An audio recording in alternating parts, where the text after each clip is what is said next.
Before we start, take a moment to like and subscribe. Welcome to the medieval arms race.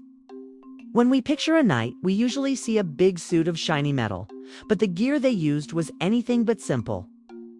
It represented some of the cleverest engineering and metalworking of its time. Designed to keep a human being alive against a determined opponent swinging seriously sharp objects. Think of it as the original high-tech survival suit. Armor wasn't just raw metal, it was a carefully calculated system designed to deal with specific kinds of attacks. And it went through a huge upgrade over the centuries, much like moving from a simple leather jacket to a full superhero suit. But before any mail or plate went on, there was the real unsung hero, the gambeson or padded jack. This was the crucial layer worn underneath all the metal. The gambeson was a tough coat made of linen or canvas, stuffed with rags, wool, or horsehair, and then heavily quilted. This padded layer was absolutely essential because mail and plate only protected against cuts and pokes. The gambeson was there to absorb the crushing, blunt force of a mace or a heavy sword blow that would otherwise shatter bones underneath the armor. A good gambeson alone could stop a light arrow, making it the bedrock of medieval personal protection.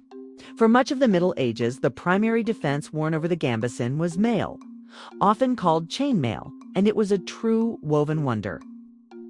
This wasn't cloth, but thousands upon thousands of tiny iron rings linked together, usually 4 rings through one. This process was incredibly labor-intensive, taking a skilled armorer months to complete a single hauberk, or long mail shirt. The science behind mail's strength came from its flexibility. When a sword cut it, the point would hit a single ring and slide off, or the force would be distributed across multiple rings, preventing a deep wound. However, it did have a major weakness. It was terrible against blunt force. The knight hit a mail-clad opponent with a hammer or mace, the mail wouldn't break, but the force would still crush the bones underneath. Mail also offered little protection against sharp thrusts pokes that could slide between the rings, though this was offset by the myth of its weight. A full hauberk only weighed about 25 to 35 pounds, less than a modern firefighter's gear. It was surprisingly comfortable and allowed for excellent movement. Starting around the 14th century, armor went through a radical transformation into the iconic plate armor we know today's, a ultimate deflection suit. Instead of absorbing the blow like mail, plate armor was all about deflection. The pieces were curved, angled, and layered so that a sword or lance hitting the surface wouldn't stick. It would simply glance off and slide away harmlessly. This was the art of the angle. Imagine a tiny hillock. You hit it with a baseball bat. The bat slides up and over. Plate armor did the same thing with momentum, with a rounded breastplate called a cuirass being the masterpiece of this deflection design. Furthermore, knights were absolutely not slow. A well-made suit of plate was like a second skin, with complex joints, sliding rivets, and leather straps allowing them to run, jump, and even mount a horse without help. It was custom-made for the wearer and typically weighed a manageable 45 to 60 pounds. With the weight distributed evenly over the body, to protect the head, the great bassinet was the pinnacle of helmet design, featuring a visor that could lift up, offering excellent protection while still allowing the knight to see and breathe, mostly. Aside from the armor worn on the body, the knight's most flexible piece of defense was the shield, which was also constantly evolving. Early knights, especially on horseback, used the large kite shield. Its elongated, pointed shape was designed to protect the warrior's vulnerable legs while riding, essentially hanging from the neck and covering much of the body. As armor got better, the shield could get smaller, turning into the more common heater shield, which looks like an iron used for clothes. This smaller design was lighter and allowed for quicker movements while still being big enough to deflect blows that the primary armor might miss. The shield was a dynamic, disposable piece of kit, used not just to block, but to push, shove, and unbalance an opponent while the knight prepared his counterattack with his primary weapon. Now let's look at the sharp end of engineering, because a knight's weapon was a specialized tool for every job. The sword was the most honorable weapon, and it came in diverse practical forms.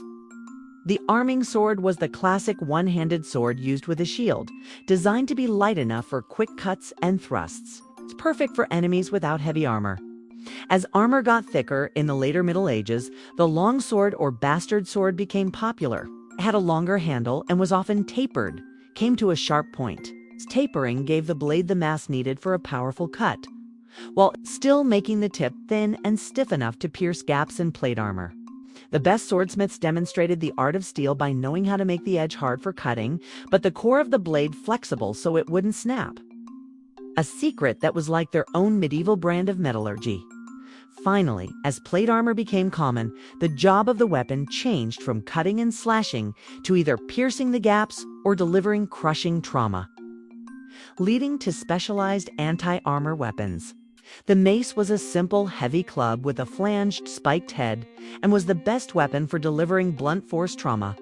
No matter how good the armor was, a heavy mace blow would transfer its energy, breaking ribs, collapsing lungs, or causing crippling concussions underneath the metal suit. Even more specialized was the warhammer, the true can opener of the Middle Ages. It featured two heads, a blunt hammer side for massive non-piercing blows, and a thin, sharp spike called a beak on the reverse, designed to punch right through or hook onto the gaps and joints of plate armor. Last but not least was the halberd, the medieval Swiss Army knife, a long pole weapon used primarily by foot soldiers. Incredibly effective against knights because it combined an axe blade for cuts, a spear point for distance, and crucially, a hook on the back used to literally snag the knight off his horse, rendering him helpless on the ground. These melee tools proved that medieval warfare wasn't about brute force alone. It was about constant innovation to counter the latest advances in defense. This innovation wasn't limited to close combat. The terrifying rise of ranged weapons like the longbow and crossbow is what truly drove the development of plate armor. The English longbow, when used by masked archers, could fire heavy, armor-piercing arrows called bodkins with incredible force, capable of punching through earlier forms of mail, especially at close range. The crossbow was arguably even more deadly. It used a mechanical winch or lever to draw a string that could hold immense tension, launching small bolts or quarrels with shocking velocity. Unlike a regular bow, a crossbow required almost no muscle strength to hold the aim, meaning an untrained peasant could quickly fire a bolt that could punch clean through a knight's armor at certain angles. It was this constant battle between the armorers making deflection suits and the weapon makers developing armor-piercing projectiles that kept medieval technology sharp.